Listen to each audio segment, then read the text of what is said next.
Document ಎಲ್ಲ ಸರಿ ಇದೆ, ಆದರೆ ನೀನು ಪಾಸ್ ಮಾಡೋಕ್ಕಾಗಲ್ಲ. ಯಾಕೆ ಸರ್? ಎಲ್ಲೆಲ್ಲಾರಲ್ಲಿರುವಾಗ ಗಾಡೀಲಿ ಎಲ್ಬೋರ್ಡ್ ಇರಬೇಕು. ಅದು ಅಲ್ಲದೆ ನಿನ್ನ ಗಾಡೀಲಿ ಮಿರರೇ ಇಲ್ವಲ್ಲಯ್ಯ.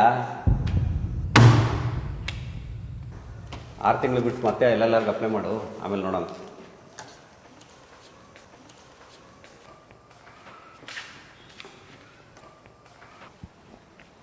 ಸರ್ಕಾರದ ಕೆಲಸ ದೇವ್ರ ಕೆಲಸ ಅಂತ ಕರೀತಾರೆ ಸರ್. ಅಂಥ ದೇವಸ್ಥಾನದಲ್ಲಿ ಇದ್ಕೊಂಡು ಇಷ್ಟು ಅನ್ಯಾಯ ಮಾಡ್ತಿದ್ದಾರಲ್ಲ ಸರ್, ನಿಮ್ಗೊಂದು ಸ್ವಲ್ಪನೂ ಪಾಪ ಪ್ರಜ್ಞೆ ಇರೋದೇ ಕಾಡಲ್ವಾ? ಪಾಪ ಪ್ರಜ್ಞೆ ಈಗ ಬಂದ ದಾರಿ. ನಾನು ಈ ಕೆಲಸ ತಗೊಳಕ್ಕೆ ಎಷ್ಟು ದುಡ್ಡು ಖರ್ಚು ಮಾಡಿದ್ದೀನಿ ಅನ್ನೋದು ನಿನಗೆ ಗೊತ್ತಾ?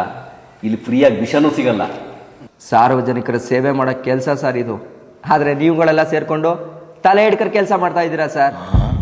ನೆನಪಿಟ್ಕೊಳ್ಳಿ, ಒಂದಲ್ಲ ಒಂದಿನ ಕರ್ಮ ನಿಮ್ಮನೆ ಬಾಗಿಲನ್ನು ತಟ್ಟುತ್ತೆ ಅನ್ನೋದನ್ನ ಮಾತ್ರ ಮರೆಯಕ್ಕೆ ಹೋಗ್ಬಿಡಿ ಸರ್. ಏನು ತಲೆಯೆಲ್ಲ ಮಾತಾಡ್ತಾ ಇದೀಯಾ? ಯೋ ಎಂಟಾಣೆ, ಇನ್ನು ನನ್ನ ಮಗನಿಗೆ ಸಾಯೋ ಗುಡಿಯ ಸಿದ್ಧಾಂತ ಮಾಡ್ಬಿಡ್ತೀನಿ.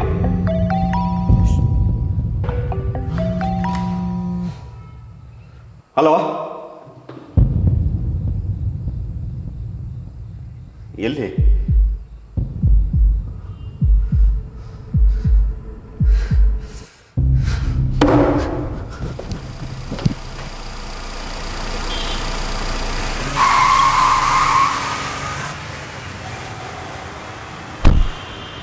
ಡಾಕ್ಟರ್, ಅವ್ನು ನನ್ನ ಮಗ ಹೇಗಿದ್ದ doctor? His condition is very serious. ಈಗಲೇ ಏನು ಹೇಳೋಕ್ಕಾಗಲ್ಲ.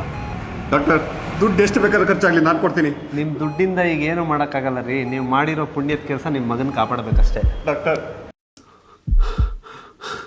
ಆ ಹುಡುಗನಿಗೆ ಸರಿಯಾಗಿ ಟ್ರಾಫಿಕ್ ರೂಲ್ಸ್ ಗೊತ್ತಿದ್ದಿದ್ರೆ ನಿಮ್ಮ ಮಗನಿಗೆ ಈ ಪರಿಸ್ಥಿತಿ ಬರ್ತಾ ಇರಲಿಲ್ಲ sir. Sir sir sir sir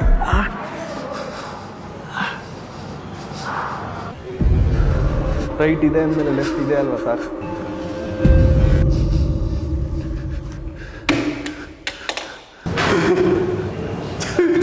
ನೆನಪಿಟ್ಕೊಳ್ಳಿ, ಒಂದಲ್ಲ ಒಂದಿನ ಕರ್ಮ ನಿಮ್ಮನೆ ಬಾಗಿಲನ್ನು ತಟ್ಟುತ್ತೆ ಅನ್ನೋದನ್ನ ಮಾತ್ರ ಮರೆಯಕ್ಕೆ ಹೋಗ್ಬಿಡಿ ಸರ್. ಆ ಹುಡುಗನಿಗೆ ಸರಿಯಾಗಿ ಟ್ರಾಫಿಕ್ ರೂಲ್ಸ್ ಗೊತ್ತಿದ್ದಿದ್ರೆ ನಿಮ್ಮ ಮಗನಿಗೆ ಈ ಪರಿಸ್ಥಿತಿ ಬರ್ತಾ ಇರಲಿಲ್ಲ ಸರ್. ಒಂದಲ್ಲ ಒಂದಿನ ಕರ್ಮ ನಿಮ್ಮನೆ ಬಾಗಿಲನ್ನು ತಟ್ಟುತ್ತೆ ಅನ್ನೋದನ್ನ ಮಾತ್ರ ಮರೆಯಕ್ಕೆ ಹೋಗ್ಬಿಡಿ ಸರ್. ನಿಮ್ಮ ದುಡ್ಡಿಂದ ಈಗ ಏನು ಮಾಡೋಕ್ಕಾಗಲ್ಲ. ನೀವು ಮಾಡಿರೋ ಒಳ್ಳೆ ಕೆಲಸ ಪುಣ್ಯದ ಕೆಲಸ ನಿಮ್ಮ ಮಗನಿಗೆ ಕಾಪಾಡುತ್ತೆ. ನಿಮ್ಮ ದುಡ್ಡಿಂದ ಏನು ಮಾಡೋಕ್ಕಾಗಲ್ಲ. ಆ ಹುಡುಗನಿಗೆ ಸರಿಯಾಗಿ ಟ್ರಾಫಿಕ್ ರೂಲ್ಸ್ ಗೊತ್ತಿದ್ದಿದ್ರೆ ನಿಮ್ಮ ಮಗನಿಗೆ ಈ ಪರಿಸ್ಥಿತಿ ಬರ್ತಾ ಒಂದಲ್ಲ ಒಂದಿನ ಕರ್ಮ ನಿಮ್ಮನೆ ಬಾಗಿಲನ್ನು ತಟ್ಟುತ್ತೆ ಅನ್ನೋದನ್ನ ಮಾತ್ರ ಮರೆಯಕ್ಕೆ ಹೋಗ್ಬಿಡಿ ಸರ್. ನಿಮ್ಮ ದುಡ್ಡಿಂದ ಏನು ಮಾಡೋಕ್ಕಾಗಲ್ಲ. ಆ ಹುಡುಗನಿಗೆ ಸರಿಯಾಗಿ ಟ್ರಾಫಿಕ್ ರೂಲ್ಸ್ ಗೊತ್ತಿದ್ದಿದ್ರೆ ನಿಮ್ಮನೆ ಬಾಗಿಲನ್ನು ತಟ್ಟುತ್ತೆ ಅನ್ನೋದನ್ನ ಮಾತ್ರ ಮರೆಯಕ್ಕೆ ಹೋಗ್ಬಿಡಿ ಸರ್. ಮರೆಯಕ್ಕೆ ಹೋಗ್ಬಿಡಿ ಸರ್. ಮರೆಯಕ್ಕೆ ಹೋಗ್ಬಿಡಿ ಸರ್.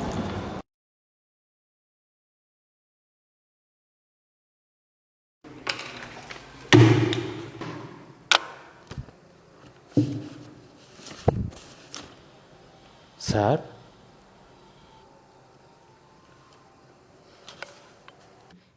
ಬದಲಾವಣೆ ಅದು ನಮ್ಮಿಂದ ಮಾತ್ರ ಸಾಧ್ಯ. ಲಂಚ ಈಸ್ಕೊಳ್ಳೋದು ಎಷ್ಟು ತಪ್ಪೋ ಅಷ್ಟೇ ಲಂಚ ಕೊಡೋದು ಕೂಡ ತಪ್ಪು. ನಾನಿವತ್ತು ಪಡ್ಕೊಂಡಿರೋದು ಒಂದು ಸಣ್ಣ ಲೈಸೆನ್ಸ್ ಅಷ್ಟೇ.